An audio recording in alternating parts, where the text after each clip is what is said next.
start the stream. Okay. Okay. Call this House to order on the motion that this House supports military coups in undemocratic, illiberal states, or words to that effect, or against illiberal, undemocratic regimes. Call upon the Prime Minister. Hear, hear. Oh, yes. Oh, democratic, illiberal. Yeah. Sorry.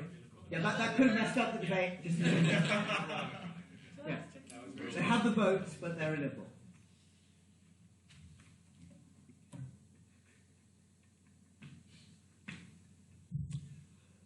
All right, so let's clarify the context after clarifying the motion. So we think that places like Turkey at the moment are probably the prime examples of what we're discussing, where a scenario of a party that has been elected according to the mechanisms that normally would put them there is nonetheless in a position of siding towards greater authoritarianism. We support things like what happened in Turkey, where the military tried to take over.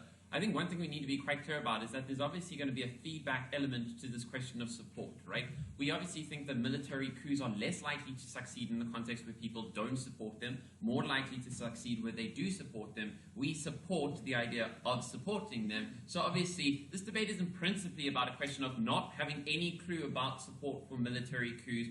Do we institute them? So much as the question of, is a military coup taking effect and being successful something that we would stand behind? I think that's got to be the principal discussion in this debate, and we're firmly in support of that. So what we would say as a basic outlay is that any system of governance is just like any other system. Systems all can be broken if manipulated in exactly the right way to exactly the right effect. You can turn them against themselves and break the system, right? What we think the question here has to be is the purpose for which we chose the system of democracy still being served in the process being continued, or has the manipulation of that system been so drastic that we now need to endorse the complete breaking of that system in order to be able to revert to the pursuit of the original goal? And we think that's exactly what we have in this case when we move ourselves away from the, broadly speaking, liberal system. Something to clarify very quickly in case this becomes controversial: being liberal is not to be against conservative in the context of something like your personal morality. This is in the context of liberal versus authoritarian, all right? We're talking about things like liberal democracies as a constitutional democracy that principally puts restricted powers on things like your presidency, which means things like the referendum in Turkey recently that basically create an executive presidency as the single dominant power that could actually feasibly challenge the citizenry, even put up directly against them. We think that's something we would have a coup against. So, a lot of setup stuff there. Then basically, let's get cracking on the discussion. What is the purpose of a democracy? A democracy is not a voting system alone for the sake of voting. That's the mechanism, right?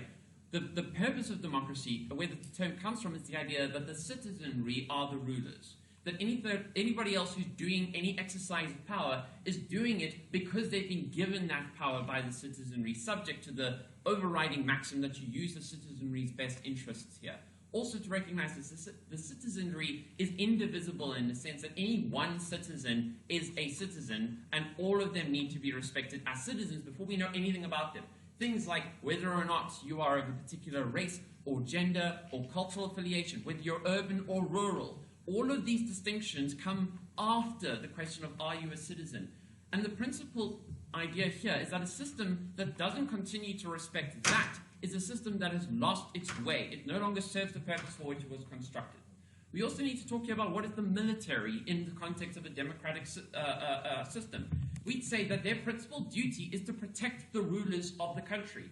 And bear in mind that that's consistent with what I just described to you as the rulers. It's not whoever happens to occupy the presidency's position now. It's whoever the theoretical rulers are, those being the citizenry. So any context in which the citizenry has been threatened, the military has a direct duty to step in, and we would support them doing so in that context. Which is to say that a scenario in which the majority of people have exercised their capacity to wield power, and they've used it in such a way that minorities are being persecuted, all right? Whether they're, I think at the moment, the thing that everyone's looking at would be Muslim minorities in several countries like, obviously the United States and stuff like that. But I think it's whatever the denomination is. If the majority has used its power to persecute the citizenry in that sense, but then they've only used it against a subsequent denomination of like a different ethnicity, then the military has a duty to step in to reinstate the rulership of the indivisible citizen. And I think that is something that we would say stands independently of whether we do or don't trust the mechanism's credibility, whether or not we believe that the votes are true. I'm going to talk to you in a second about why we do think that that process is not a reliable one. But first, So can you give us a single example of a case where a military coup has taken place to protect the interests of minorities? We would say that in any case with that, like, I was trying to get what you're trying to point out here. I think our simple answer would be the military coup in Turkey was intended to be that, all right? Yeah. I mean, like, to be fair, that didn't succeed, but that's because you fuckers didn't support it, all right? Like, we would say that you should have done that. So that's my example back to you, the one I gave right at the beginning as the dominant context of this debate. All right, so second thing to talk about then is, do we actually trust the system here, and can we trust it going forward? Because the problem is that the military can't allow the rulership to stop being rulers, all right? Which is unfortunately what happens when you start handing over power to an autocracy. And at that point, we would say that they need to protect the rulership even from itself if it abdicates a capacity to be rulers, because then they've basically committed, like, political suicide. And we would say on that basis, they have a duty to protect the rulership into the future, even if not just about the past. Now, let's get more stuck into this question about the integrity of the democratic process. Because we think, for example, what has happened in Turkey here with the referendum is a good illustration of how the democratic process, once you start allowing greater authoritarianism into it, becomes so contaminated that we cannot rely on the truth of that any longer, all right? What did they do there? The Electoral Commission basically just says, during the process of voting, in fact, this actually will allow unmarked ballots in, changing the rules after the fact. Then the regime turns around and says, but we got the majority of votes. But do you trust the democratic outcome of the referendum in this context? Sure as hell you don't. Because once you've taken such control over the system of state, the state no longer is able to hold itself in a regulatory system, right? You don't trust the Electoral Commission, for example, in something like that. What does that mean? That means that the military cannot say that democracy will rectify. Democracy will get rid of this authoritarian person who has been put in clearly against interests of the citizenry. Which is to say that this argument about democracy is a flow, democracy has ups and downs, and democracy will self-remedy is total bullshit in the context that we're discussing here, all right? Because you've destroyed its capacity to be self-rectifying. If you hadn't destroyed that capacity, you'd potentially be relying on that. But this is not a discussion about getting rid of just, we don't like your specific policies kind of regimes, or we don't like your moral outlook regimes. We're specifically talking about a regime that has designed itself to destroy the system that stupidly elected it. We would get involved. Thank you very much. And now the Leader of the Opposition. Hear, hear.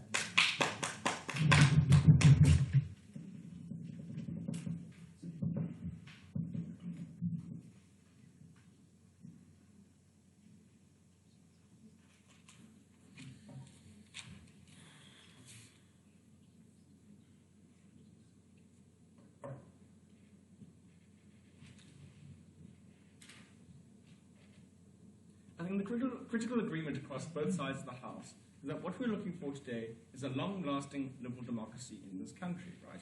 In the current status quo, on both sides of the House, this democracy is not actually functioning. It's not living up to the core agreement that was made years and years and years and years and years ago on that little peninsula called Greece, where they were deciding what democracy actually was. We've made some changes, we've fixed the problem, and what we've arrived at now is a state that is not actually functioning to its proper function.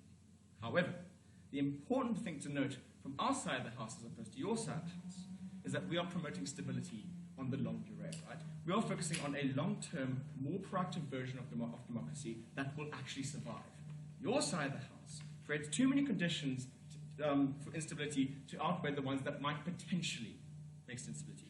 Because the critical problem in the Prime Minister's case so far is the fact that they either need to win or the entire situation is going to fuck out, right? They have no mechanism for failure. They have no mechanism to prevent the situation from turning shit side up, right?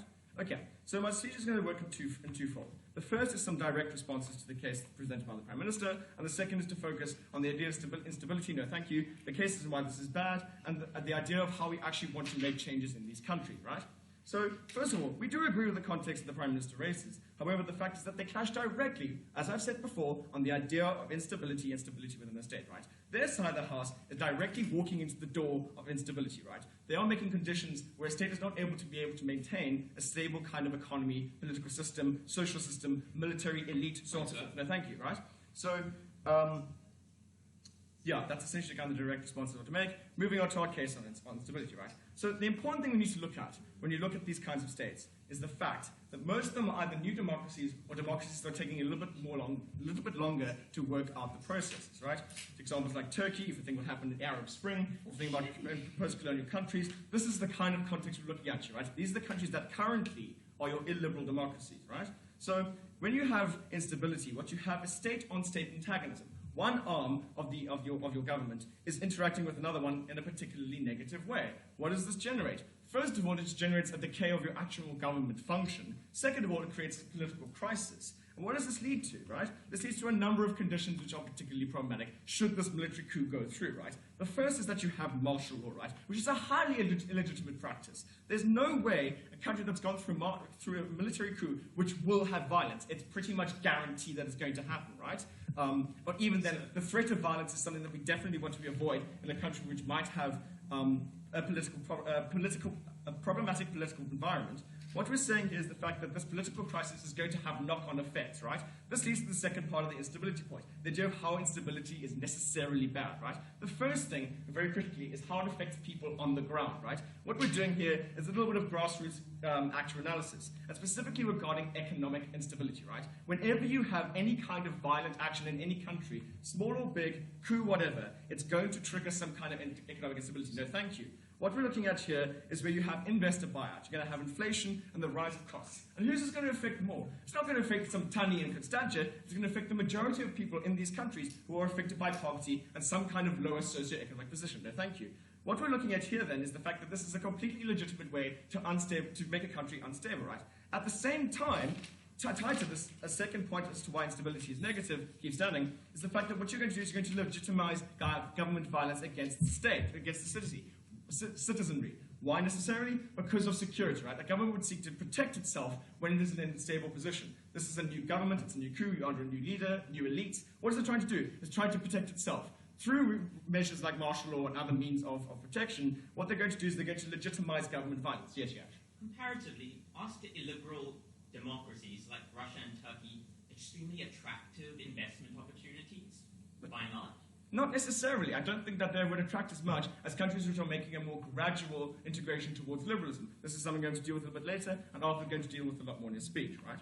At the same time, what this does is it normalizes, and going back to the point in how instability is bad, is that this normalizes the idea of violent coups, and the way that violent coups are the only necessary means towards making a major government change, right? Think about the regional crisis that happened within the Arab Spring. What happened was that countries which were liberal democracies went through very violent conflicts, Libya, Egypt, Tunisia, and what have they been replaced with? Prototype great utopian liberal democracies? Not so much, hey? Libya is having a pretty shit time at the moment, and so many other countries in that region. You also have houses justifying these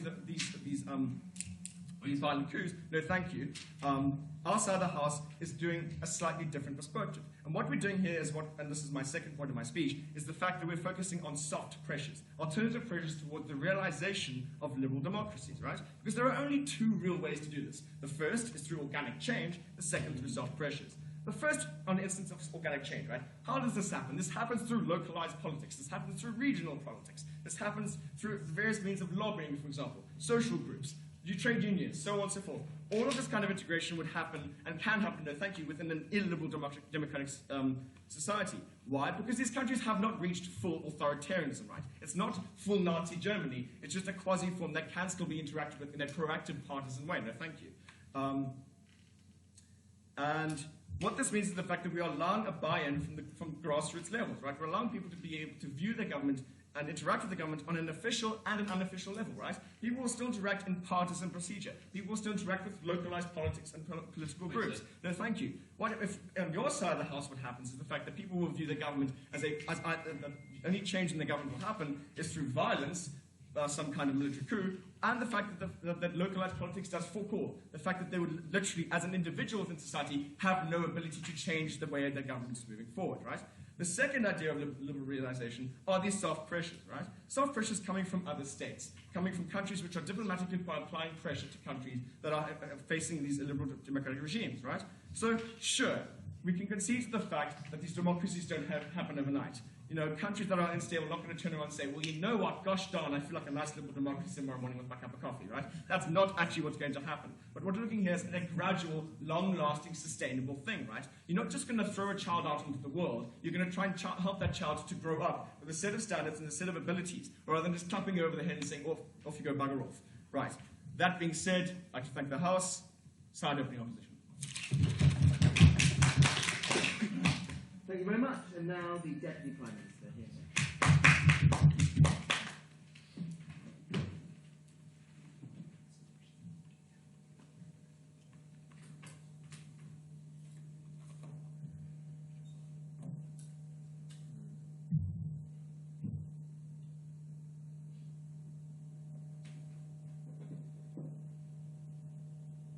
Mr. Speaker, I think James did a pretty nice job in preempting the sort of democratic bullshit that we're going to get from the opening opposition, in that things will happen organically and things will happen nicely.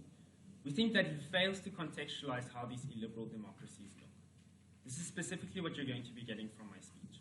We need to look at how specifically these things form, why the current systems of resisting these specific regimes don't work, i.e. protesting, i.e. instituting elections, and we think that military coup becomes then our only possible option, but not only an option, the specific option that we need to use in today's debate. And I think that is important, that we establish that things don't just happen organically, we need some sort of outside force. What am I going to be doing in this speech? I'm going to be looking at the stuff James told you about that was left unresponded to by the leader of opposition. I think it's important that we look at the principle here, which he clearly brought forth. I'm also telling you about this sort of stuff they told us about. I think this sort of broad-scale assumptions about us not having a mechanism for failure, us not having a mechanism for if this thing doesn't specifically work.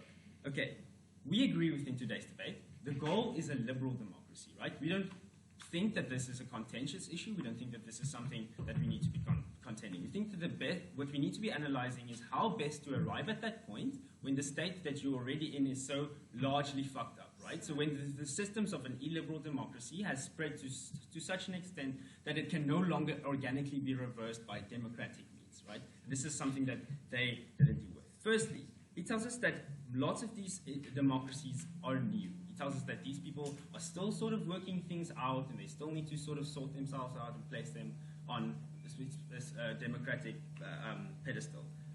First of all, we don't think that the democratic state of Turkey is comparatively that new. We think it's been running since 1923, and we think that there's been a lot of things to be sorted out. We think that what they've decided to do now is to establish an illiberal democracy. And the way they do this is by suppressing the opposition, right? Not just suppressing people who protest against them, but taking out opposition parties, taking out people who can actually change this democratic process. If they want to have analysis on how the democratic process functions, they need to look at the other sorts of actors, not only people who are protesting, but the actual structured oppositions that are part of these specific military rules. Okay. Then he tells us, we will just end up in a whole bunch of shit when military coups happen because there will be martial rule. Sigh.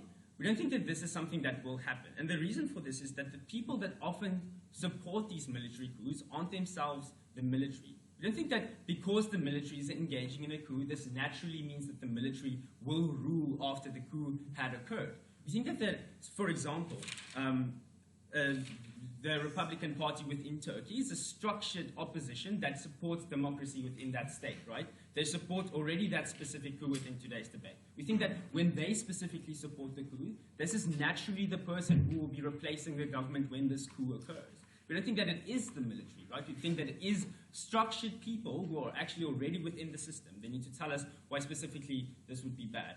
But even in an instance where we do have martial rule, we think that it is still better in today's debate than the sort of illiberal democracies that they're proposing. And the reason for this is because the people who are then supporting it, views and at least rights might still be looked after under that military rule. They need to tell us why that martial rule is inherently bad to have, even if we don't really establish a structured democratic process. We think we do. We think that they need to prove that this is a specifically bad thing. Then he tells us that there are a lot of people on the ground that will be hurt by this specific thing. We don't think that disruption is bad. Mr. Speaker. We think that the case is here that these democracies have often become to such an incontrovertible point where we can't really go back to other things, and I'll show you now in my speech why, that we need to employ the most severe things to get that democracy back into our power. And the reason for this is, no thank you, is because that specific disruption is something that we agree maybe happens in the short term, but in the long term, what we can at least comparatively offer is something, a prospect of democracy, something that we think we offer when we have structured systems in place, etc. Yeah. How many human lives is democracy worth? I think a lot. I think what we need to look at is often illiberal democracies aren't just established for a short period of time, right? They're often extending way into the future, right? So the sort of lives we lose now is often comparatively better than losing our entire state in the long run, for when future generations can't oppose the government, right? That is very important to note, because we think that often resistance movements have specific relevance because they can provide for future generations. Lastly, it tells us about organic change. What is important to note here is that organic change isn't going to occur.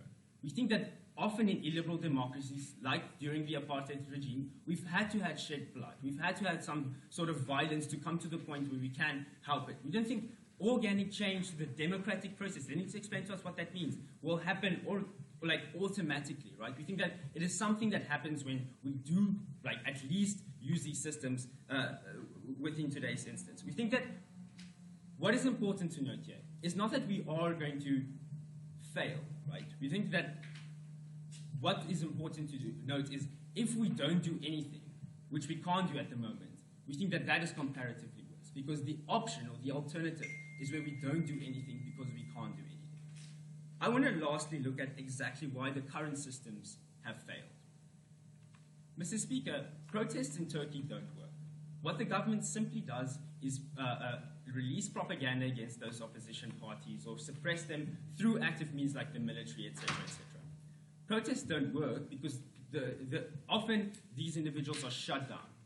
Even in Russia, we think that the opposition leader was taken out by the government, right, because they didn't agree with these specific views. The people who can actually achieve change and the people who do protest against these government can't be effective because that government is already so oppressive.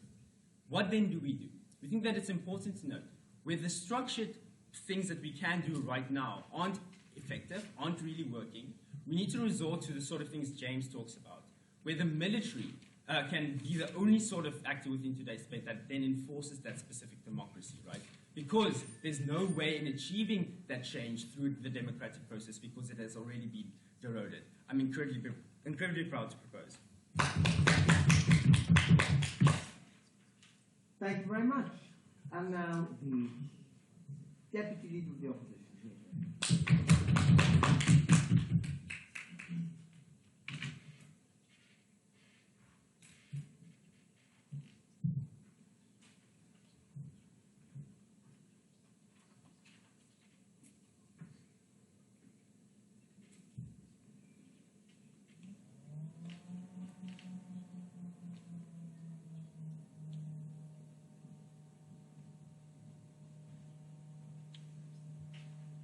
Memes, idealism, and abstract political philosophy are what we get from side-opening government, and we tell you that we want them to engage in the real world. We want them to engage in the world where coups do not magically create perfect democracies, where military dictators do not suddenly just give up their power to the democratic mandate, where in fact you've got people obsessed with hard power, with domination through violence, who take control during military coups, and then do not give into that power. Do not give up that power. I'm going to be explaining why that is necessarily the case in some of my substantive matter, which is also largely going to clash against some of the matter mainly brought up from France. But let me firstly deal with the matter brought up from James Wink, the abstract political philosophy that I spoke about. So James tells us that the military's job is to protect the rulers, and the rulers are the people, and so the military should protect the people, and so the military should have a coup, right?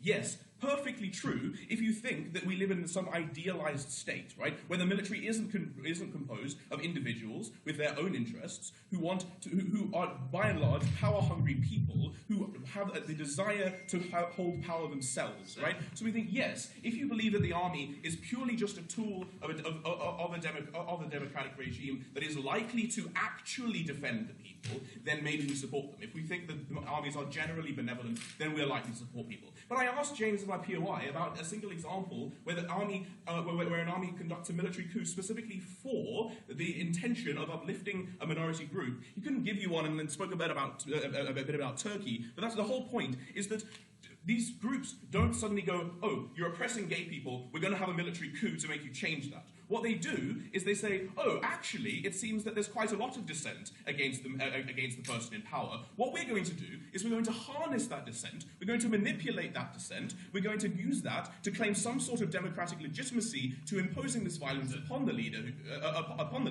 And then what we're going to be able to do is take the power for ourselves, because that's what happens in the real world." We don't think that because fundamentally James opts to argue completely on the principle level about what armies should do. That doesn't mean that we should do it in real life. We agree with them on the principle level. We think practically that just is not what happens. No, thank you. So now let me move on to my substantive matter. It's going to clash a lot more with the practical, realistic outcomes analysis that comes from side opening government. So the first thing, so what I'm mainly going to be doing is reiterating a lot of the matter from Adam and explaining why you can't just get rid of it by memeing about why organic change isn't a thing, right? So firstly, right, we speak about instability, right? We think instability is critically a problem when you're trying to implement a liberal democracy. Liberal democracies require stable regime, require a stable civil society. They require a stable population to be able to exist, right? Autocracies are designed to take control of unstable societies, but democracies require that stability to be able to ensure that the democratic institutions are able to operate effectively. Right? So necessarily, if there is more instability, it is less likely that we're going to be able to have a functioning liberal democracy in the future. Right? So where do these instabilities come from? One, Adam tells you that the fact that there's antagonism within the state towards itself. Right? When one body of the state, the army, is attacking another body of the state, that creates that makes for a lot of instability. Secondly, likelihood for martial law. This just does happen when there are military coups. Right? We think what this then results in is either violence or the threat of violence on a daily basis. This one has massive psychological harms to the individual on the ground who, aside from this military coup, would not be experiencing this violence. You're subjecting them to that. Whereas, sure, we think it's not perfect. We're not saying that illiberal democracies are perfect, but what we're saying is that the average person on the ground experiences much more stability in their everyday life. They are more able to operate their businesses, go about their daily lives, have relationships with their family when they don't think there's a risk that they're going to be killed in a shootout between pro and anti-government forces, right? So. So one, we think it has harmful effects on individuals on the ground, but secondly, we think it has massively harmful effects on political institutions. So one thing this does is it perpetuates a norm of violent overthrow. So the Arab Springs are quite a good example to show as an example specifically for why coups cause chains, right? Because when similar regimes get toppled by military coups, then other militaries are like, oh, maybe we should give that a go, right? They do exactly the same thing, right? So you get less regional stability, and we think regional stability is also particularly important because even if the individual state isn't particularly stable, regional stability at least allows something for the democratic institutions to build from. I'll take closing. But your whole point about stability is that you are only obsessed with harms that happen suddenly.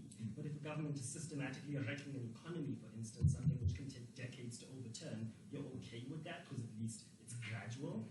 So firstly, we don't think that governments, even in liberal democracies, intentionally wreck economies, right? They reckon because they perhaps operate poorly, right? But we think that you're much more able to rectify that. You're much more able to rectify that problem through the soft changes that I'm going to be talking about and reiterating from the matter that my Prime Minister brought up, right? So yeah. So firstly, we get less regional stability, and the fact that this instability is created by the coup itself means that what you've got is an army creating instability, which it will then use to justify the use of hard power to quell any dissident, right? Because any dissident can be claimed to be trying to undermine these wonderful purposes that the coup came in for, right?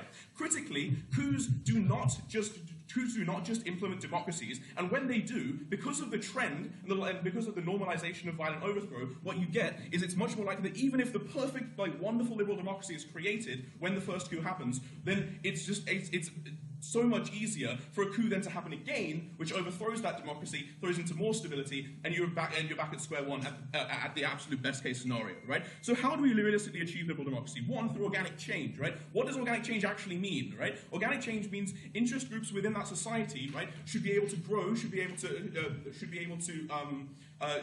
operate in a way that they're able to put pressures on their government. Yes, we don't think that they're most looked after on this system, but when you have a military dictatorship that is able to justify its existence, right, and justify its control and oppression by the fact that there is instability that it's already created, means that these interest groups are even less able to talk out, right? Because there's no reason to believe that the military dictator is going to have any more favourable view of homosexuals than the person who was in charge of the illiberal democracy, right? And these people are even less able to talk out against a dictatorship than an illiberal democracy, right? And then lastly, and then secondly, right, we think external pressures, right? Again, governments that are imposed in times of crisis like this, governments that are formed as a result of military coups, are much less likely to be susceptible to soft diplomatic attempts by outside nations to try and make their society better, right? So because we tell you that long-term democracy is better served under a scenario where we have stability and the ability for individuals to organically attempt to make that democracy better, rather than under the necessary military dictatorship and instability that is caused by military coups, I'm very proud to side opposition. Thank you very much. And now the member of government.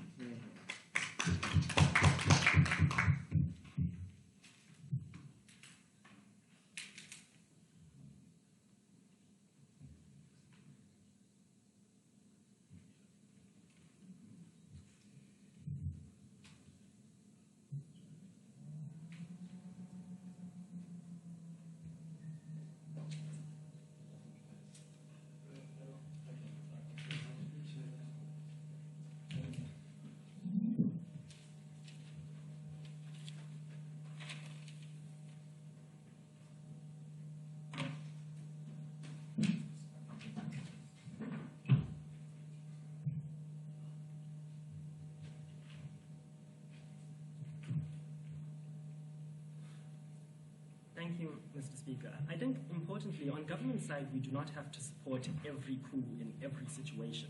We also do not have to convince you that we have reasons to believe that every dictatorial ruler will be pro-LGBTQI rights. The point is that you do not engage with the comparative, whereas in the instances where the motion literally tells us we're dealing with an illiberal democracy and there are certain things which are oppressive, that there are no systematic ways to be able to reform those systems other than a coup in certain instances, and those are the instances we would support. But importantly, what I'm going to be doing in this speech is, firstly, I'm going to be speaking about the relationship between democracy and legitimacy, and why the assumption you make that democratic governments are always more legitimate is untrue. Secondly, I'm going to be speaking about why faux democracy is even worse than the threat of instability, which is basically the thrust of opening opposition case. And then lastly, I'm going to be speaking a bit about how we imagine these transitional processes will work, responding largely to the sort of imaginary policy sniping which we've seen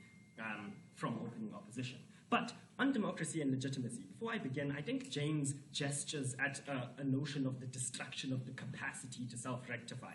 This is something we want to deepen because we think they sort of take the low-hanging fruit by only talking about Turkey, which is dubiously a democracy in the first place. We want to speak about systemic weaknesses and vulnerabilities which are present to different degrees, even in the functional democracies you want to speak about. Factors which to some extent are present even in healthy democracies, but factors which, when you allow them to combine and to creep, can become irreversible, and factors which we think only a coup can sometimes systemically change. So, and the conclusion is basically why we can't assume democracy equals legitimacy. Broadly, 5 reasons. The first, which is touched on a little bit by opening government, is how the longer you're in government, the greater you have a control to shape the narratives which dominate politics and the world which people are interpreting when they engage in the political process. This is through things like propaganda, and also through things like media capture, where you have increasing numbers of media monopolies and companies which will only propagate one norm, and instances like Castro's Cuba, for instance, where the modern Cuban state has never existed under any form of control, and people aren't even able to engage with democracy without being fed the lie that a removal of this regime will mean a return either to the cruelties of the past, which these governments are particularly able to manipulate to force people to make irrational decisions, or the cruelty of capitalism, which you're able to amplify by undereducating people and miseducating people through things like capturing even the school systems and shaping the priors with which people engage with the political process. But secondly, these states are able to have an increasing amount of control over the welfare state and literally all of the service provision within the country. What this means is that through things like cadre deployment within a particular village, someone can know for a fact that unless I have allegiances to certain people, I literally have no chance of getting a job from the municipality, and they're going to do a worse job of protecting me. Importantly, when you've been in control for long enough, then even the hopes of changing the election, where you cannot have enough of a paper trail to purge everyone in government and everyone in the bureaucratic state, would mean that even losing an election cannot take away this irredeemable corruption which states are able to have even in democratic regimes in many instances. Thirdly, we think that incumbent governments have an incredible amount of power to design and rig the system in advance of the next election. Opening government, again, deals with the easy example of Turkey. But we say that this thing of defining and changing constitutions is happening even in more healthy jurisdictions, where people are able to capture the judiciary, for instance, through things such as presidential appointments. When you consider, in fact, Posner's biggest critique of the American Supreme Court is that unlike in healthier democracies where you actually have legal experts being able to appoint judges, you mostly have incredibly reactionary judges, mostly appointed by Bush, which decreases the extent to which you can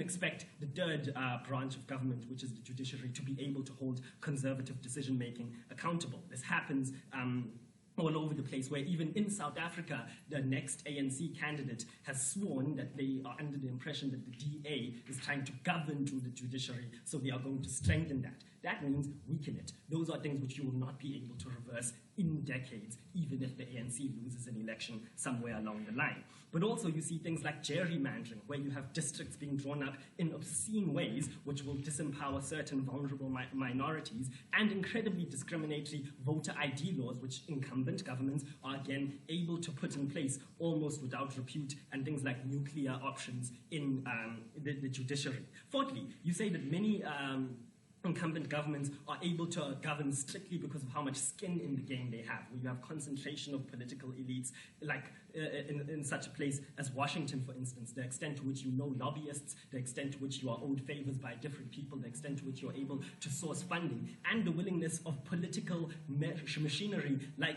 the DNC effectively decreasing Bernie's chances of beating Hillary Clinton behind the scenes, means that the people who have the most experience are always going to have a disproportionate example. So precisely the systemic things which you're saying we should place all our faith in often come together to serve elites rather than the people who are supposedly accessing that democracy through their votes. Yes, Arthur. So you say that you're not required to defend every single instance of a military coup. To say that you will only defend the instances that are successful is literally to squirrel the debate. No, that's nonsense. We're not saying we'll only defend the instances that are successful, but you're saying that democracies should always be respected and that coups are never a good idea. My point is that democratic capture is such that you can't just assume a democracy is legitimate, and there are at least some plausible instances where a coup is necessary to effectively hit a reset button and do away the gradual rotting which I've been describing. Faux democracies are much worse than the risk of instability you're talking about, and the simple democratic procedure is not something we should protect at all costs, because, number one, faux democracies are able to entrench this corruption under the veil of legitimacy which you would lazily give them. Secondly, they're able to act increasingly based on whims and personal loyalties, and that can create to even regional stability. Thirdly, this is terrible for investment and stability because as people recognize that economics, the way that infrastructure deals are being made, which tie people to like 30 years of paying off something like an illogical nuclear deal, are things that are poor investment opportunities, but also you get the extreme persecution of minorities, which could not be reversed. Now, militaries are not necessarily perfect, but we'd say that as an independent part of the state themselves, they have the incentive to remain relevant to the people and be at least supported by the people to some extent, because we can't assume that democracy is legitimate. We're very proud to propose.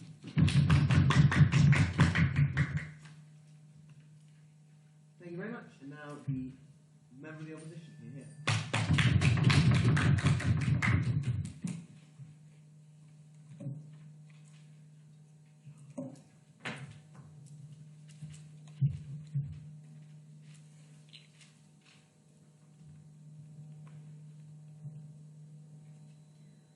Opening in this debate is focused largely on the creation of systems in the debate today, in the context we're talking about.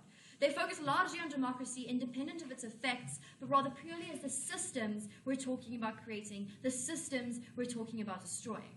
That's problematic because the necessary principle of democracy is one that places a citizenship or the citizenry on a pedestal, right? That's why we give them autonomy within a system. That's why we give them input into who governs them.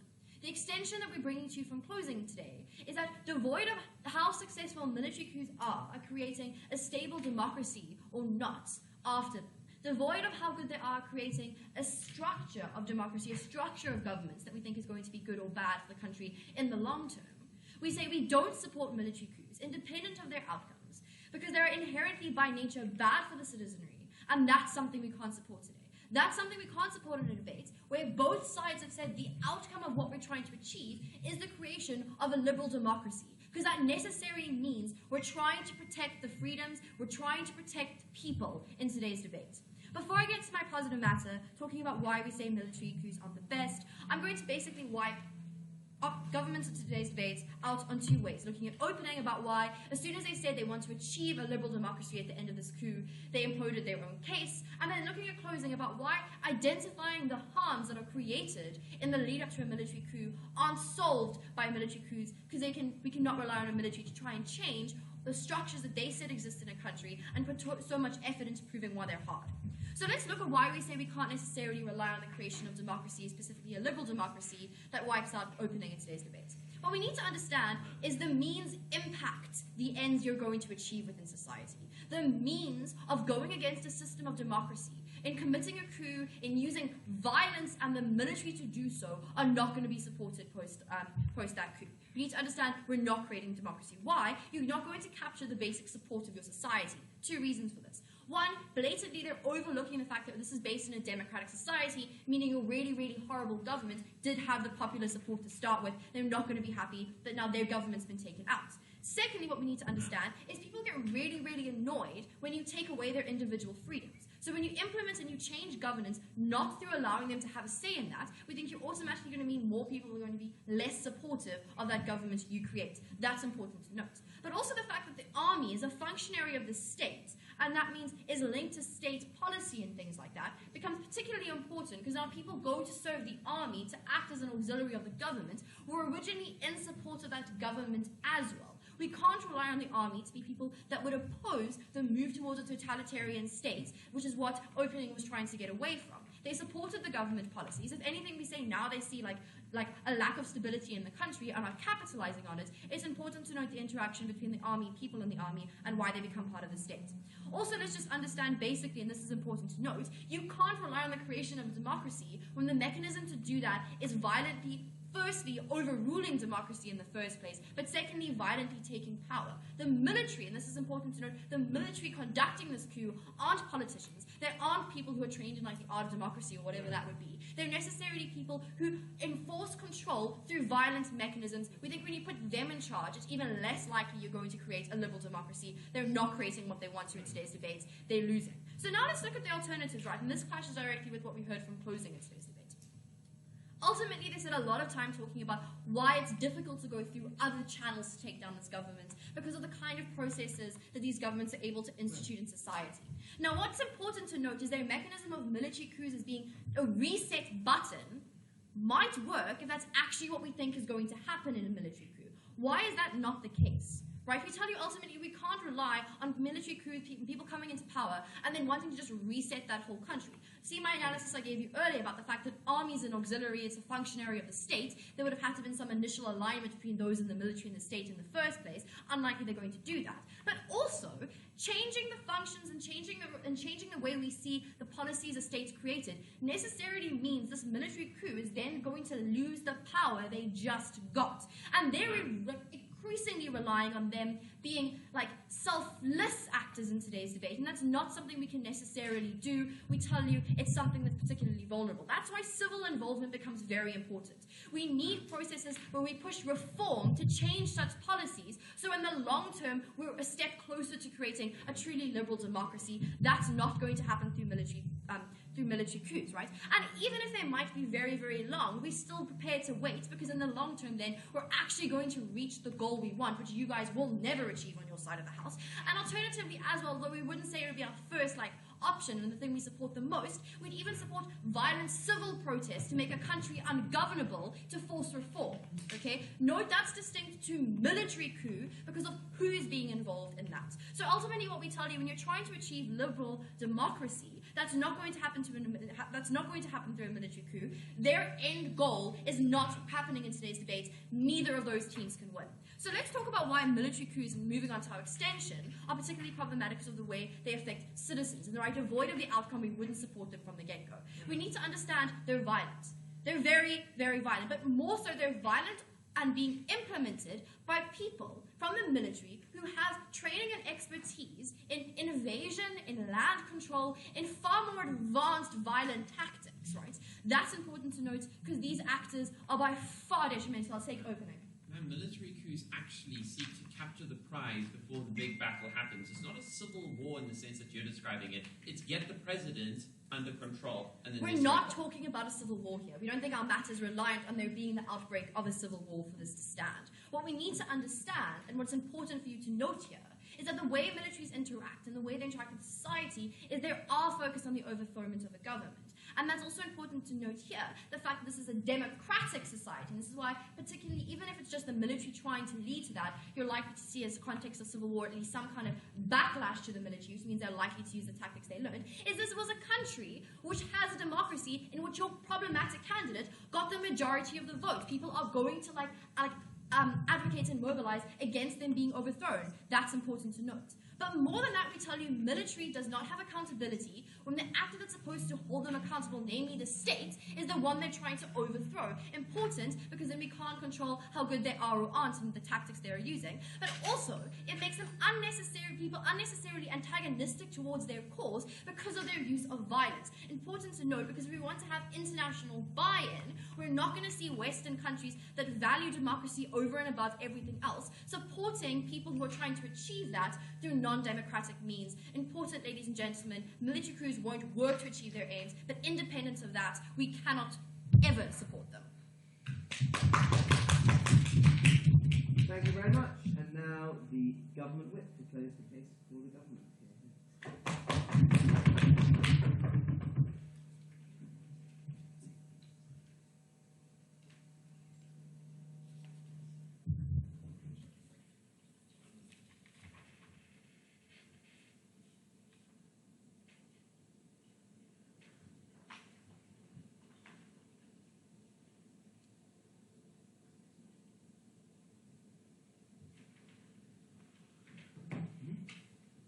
Present 4 arguments in the speech, and they will convince you that there is no capacity for self-rectifying in these states, that veiled authoritarianism is far worse for people on the ground than any semblance of intervention, and that militaries themselves have particularly rational incentives when engaging with the fact of a coup, and we think that the outcomes are not as disastrous as they would have you believe. So, how do democracies fail, and why is there no capacity for self-rectifying? Now, Yash has given you 6 reasons, which we haven't really heard a response to that they can capture the media, the welfare state, change the constitution, destroy the judiciary, gerrymandering, discriminating IDs, and the very lobbying and interest groups from opening opposition can be co-opted to fuel the inefficiency of the democracy. And in that case, we have a situation where we have a failed democracy under the guise, a failed democracy, an authoritarian regime under the guise of democracy, which is particularly insidious. But if this argument stands that this democracy has failed, and it's failing its people, we don't buy Claire's assertion that the militaries won't have popular support. Where people see that their country is disintegrating as a result of mismanagement, as a result of illiberal repression of rights, as a result of economic disaster, they are more likely to support intervention, and that is the spirit that we've seen with things like the Arab Spring. To trust in actors who are not your government, where your country is falling and collapsing as a result of a failing state. The reality is that people aren't as always suspicious of the army as Claire would tell you, because the army are often comprised of the population who they serve. They are often the soldiers who come from the very communities who are affected by this. We don't think that people are mistrustful of the army in this case. In fact, they are fed up of a government which continues to violate their rights and destroy their liberty, and we think that the armies in this case will have popular support. So in the light of where democracies have failed, we don't believe that there is any chance of organic or democratic change, and that the trajectory is towards veiled authoritarianism. We've given you 3 catastrophic consequences as a result of that, where, with unhinged accountability, government inefficiencies, embezzling funds, awarding corrupt state contracts, result in inefficiencies of investment and trust from international actors, and often result in a spiral of joblessness, starvation, and poverty. And trapping your country in that, allowing people to not live out their potential, is something that we believe is unconscionable. And that's often coupled with repression of rights of minorities in these instances, and that the veiled authoritarianism is something that requires immediate intervention, and the absence of a coherent alternative on their side of the house is particularly disappointing. So, to clash, third question, what are the incentives of militaries to intervene? In the context of state failure, opening government tells us that they have a benevolent incentive, that they want to be custodians of the new state. True. Claire challenges us to give us a reason for their own self-interest. So here it is. Armies want to function and govern, or be part of, a reasonably functioning and prosperous state. That's because they exist within that state, are paid by that state, but also because they have an element of prestige, that an army itself wants to be part of a state which is powerful and has some sort of influence, and that often exists in a symbiotic relationship. Governments administer the state, the army protects the state, and in so doing they both gain the benefit of being and existing in that society. Their self-interest is to allow for a functioning state.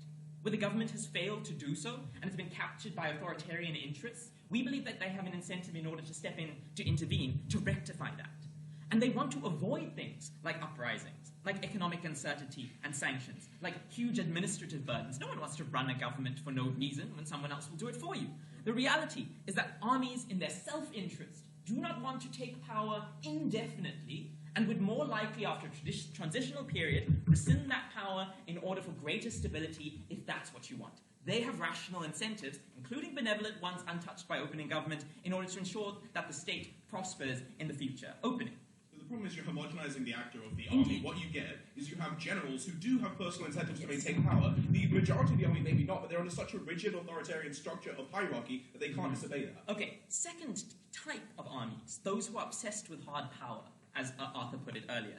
That sounds suspiciously like someone like Erdogan, for example, someone convinced that they have and should have total control of a country. So in terms of comparative effectiveness and incentives, we don't believe there's any material distinction then between the power-hungry army chief and the evil president destroying your country. Moreover, we think that if they are able to wrest power against their self-interests, there are often international lobbying groups, intervention, whether military or sanctions, in order to remove them from power. Often, after a period, like the military junta in Burma, they often give up power specifically because it's really annoying to have to govern the state even where you lusted after power in the first place. So the reality is that we remove the evil democratic regime.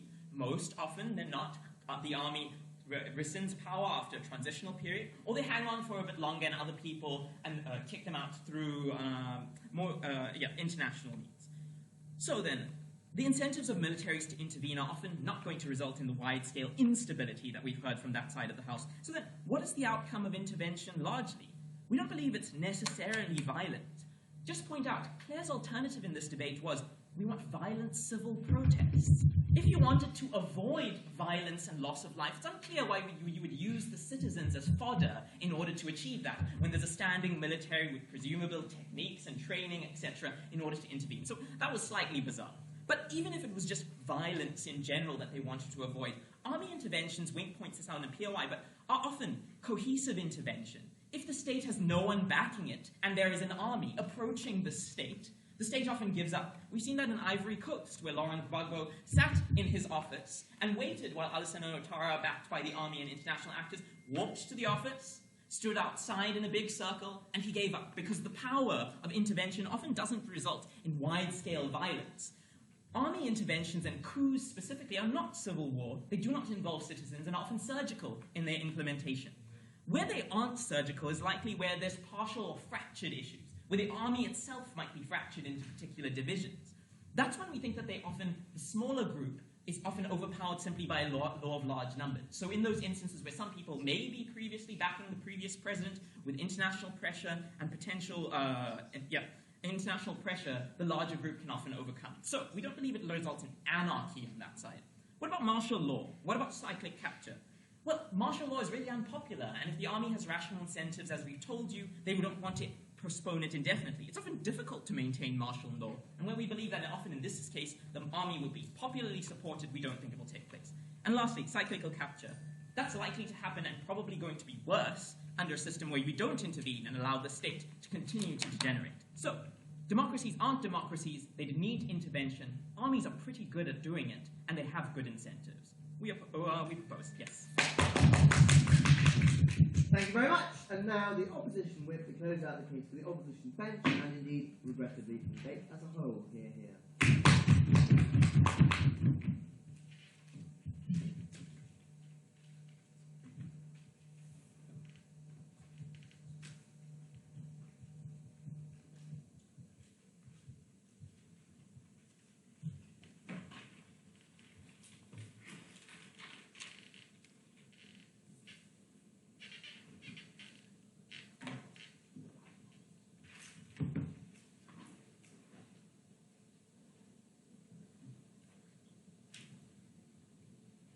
Two pieces of crucial clarification that need to come out in my speech in order for us to win the debate.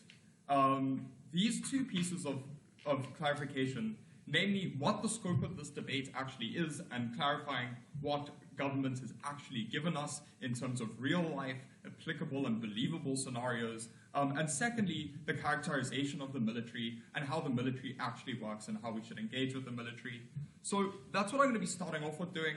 Then I'm going to be talking about how we actually have a better characterization of the real world, how the aims that are sought out to be accomplished by government are significantly harmed when you actually look at how these situations play out. And lastly, I'll be looking at the comparative, providing you with why our alternatives are better and why, even if they weren't, the option that opposite, or government rather, gives us is still a bad option that hinders their aims, right? So what is the burden, right, and the debate? So what we get from government is that they just have a burden to sometimes support these hypothetical coups that may work occasionally, right? We have the example of Turkey and Ivory Coast, and that's it, right? So we ignore the thousands of coups that have happened through human history where we have had military regimes establish themselves, oppress people. We see it time and time again in Central African and Sub-Saharan countries in the 20th century and 21st century. We ignore all of that matter for the slim minority of cases in which these ideas don't work, right? But they say that what they want to do is they want to create liberal democracies, right? So that just says to us, all we have to do is show that you won't create liberal democracies through doing this, and then we win. What we do on top of that is we show that this causes significant harm and furthermore reinforces the mechanisms that they're trying to escape. So that's what we have to do, and I'll do that later on in my speech. The next thing I'm going to be speaking about is just clarifying is this idea of the characterization of the military, right?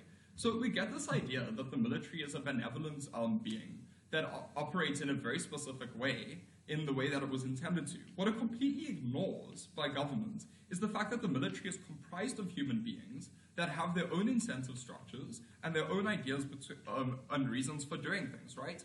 This is particularly true when we look at countries where the military is comprised of people who have similar political ideas around the world. Look at South Africa, right? Where a large portion of people in the South African military are we're veterans, right? What happens is if those people then want to go and stage a military coup, it often comes with their own political considerations and their own ideas about how they ought to resist in these worlds. But secondly, what we need to say is that there's a distinction between the military itself and the people within the military, right? So even if the military has an incentive structure to not govern, most of the people who are in the military aren't thinking that they're going to have this coup and then govern. The problem is the generals who are involved, who have their aspirations, are the ones who think, cool, we're going to come in, we're going to take over the country. And that's where the problem is. We need a distinction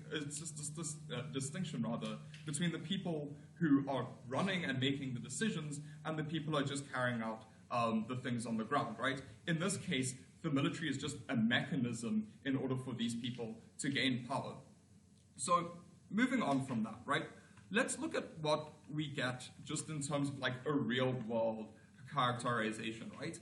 And what we get from governments is just not what happens in the real world, right? So with military coups, it's generally a group seizing power with a set of interests and primarily with their own set of interests and primarily a lack of oversight or a lack of mechanisms in which for them to be held accountable, right? The accountability mechanism in these cases is generally the fact that we have tanks and you don't. We have automatic weapons and you don't. That's when the state fears the military. That's why the military can actually take action against the state, because the state no longer has the monopoly of power. No thank you, right? So that's what we get in most of these cases. So like we get the example of Turkey, where it's like where Turkey has a unique culture of the military going and like protecting the democratic institutions, probably the only country in the world where that culture exists. But for every Turkey, we have Egypt. For every Turkey, we have Syria. For every Turkey, we have Libya. Now, these states aren't democratic, says side governments, and these states weren't being overthrown when they had democratic regimes in place. Right? We think that this is specifically worse when you do have democratic regimes in place, where you have like 40% and maybe not like the 51% Erdogan will have you believe of the country backing him. And now you go and say to those people, well, we override your legitimacy, we override the perceived legitimacy that you have, and you antagonize those people within the state. No, thank you. So we think that like this is incredibly harmful. We think that in these cases, there's huge antagonism within the state, and you hugely undermine the idea for the state to be able to form a cohesive movement going forward that achieves the aims of liberal democracy, right? So the next, so that's how the real world works, right? We end up with like not achieving these aims. We have like antagonizing groups within society, and like that's the conclusion. Yeah. Do you think that Al-Sisi in Egypt is far worse than Mohammed Morsi or Hosni Mubarak, who functionally destroyed their state and Christians?